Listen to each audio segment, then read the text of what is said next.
Halo semuanya, di video kali ini aku mau ngebahas secara singkat tentang karakteristik jurnalistik televisi. Kalau kita ngomongin berita televisi, ada satu hal penting yang harus diingat, yaitu TV. Itu mainnya visual. Di jurnalistik televisi, gambar adalah segalanya. Apa yang kita lihat di layar biasanya lebih cepat dipahami dan lebih nempel diingatan dibandingkan kata-kata panjang. Makanya, visual sering disebut sebagai raja dalam berita TV. Visual di televisi punya banyak fungsi. Yang pertama, visual jadi daya tarik utama. Orang tertarik nonton berita karena gambarnya.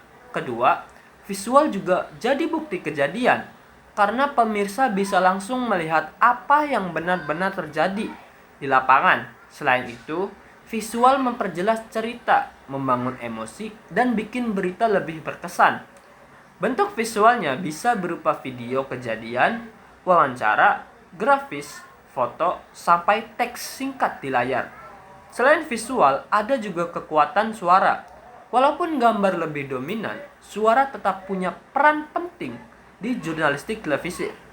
Suara bukan cuma suara penyiar, ada narasi reporter, kutipan langsung dari narasumber atau soundbite, suara asli dari lokasi kejadian yang biasa disebut non-shot, dan kadang ditambah musik. Suara ini berfungsi buat menjelaskan gambar, membangun suasana, dan bikin pemirsa merasa seperti ada langsung di lokasi kejadian. Ciri khas lain dari televisi adalah gerakan atau video. Inilah yang membedakan TV dengan media cetak atau foto. Dengan video, pemirsa bisa melihat proses terjadinya suatu peristiwa, bukan cuma hasil akhirnya. Gerakan ini bikin berita terasa lebih nyata, aktual, dan hidup. Karena itu, peran kameramen, reporter lapangan, dan editor sangat penting dalam jurnalistik televisi. Dalam penyajiannya, berita TV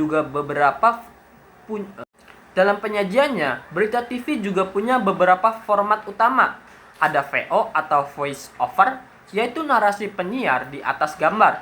Lalu ada SOT atau sound on tape, yang menampilkan suara langsung dari narasumber. Dan yang paling lengkap adalah PKG atau package, yaitu laporan utuh yang menggabungkan narasi reporter, wawancara, sound, dan visual menjadi satu cerita. Kesimpulannya, jurnalistik televisi itu kuat karena menggabungkan visual, suara, dan gerakan secara bersamaan. Kalau ketiganya bisa dipadukan dengan baik, berita televisi bisa jadi sangat informatif, menarik, dan berpengaruh bagi pemirsa. Sekian penjelasan dari aku. Terima kasih sudah menonton. Wassalamualaikum warahmatullahi wabarakatuh.